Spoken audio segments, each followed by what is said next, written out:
À l'occasion de cette délibération, moi j'aimerais que, on vote une subvention à l'ODTI, connaître les suites que vous avez données à la lettre ouverte du directeur bénévole de l'ODTI sur les problèmes qu'il rencontre dans le fonctionnement de son association à l'ALMA. Il alertait sur le fait qu'il avait été menacé en raison de ses dépôts de plainte auprès des autorités par quelqu'un qui avait même affirmé être le messager de ses patrons et de sa hiérarchie.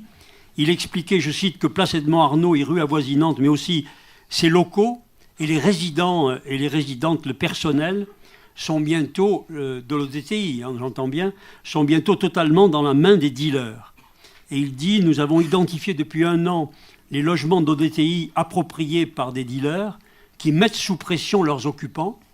Donc ce sont des étrangers, je rappelle,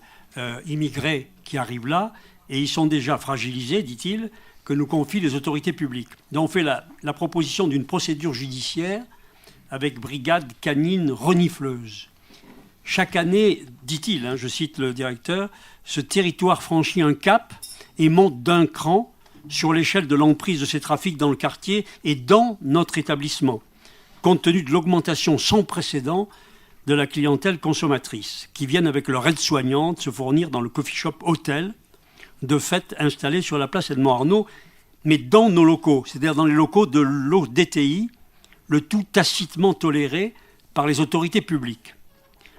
Donc, depuis lors, depuis que cette lettre a été rendue publique, on n'a plus de nouvelles. Est-ce qu'on a laissé faire et est-ce qu'ils sont toujours installés à l'intérieur de l'ODTI? Parce que comme on affecte, là, cette délibération affecte quand même 118 500 € à l'ODTI pour contribuer à accueillir une population étrangère et que nous la plongeons dans un univers qui n'est pas propice quand même à une intégration positive, que de vivre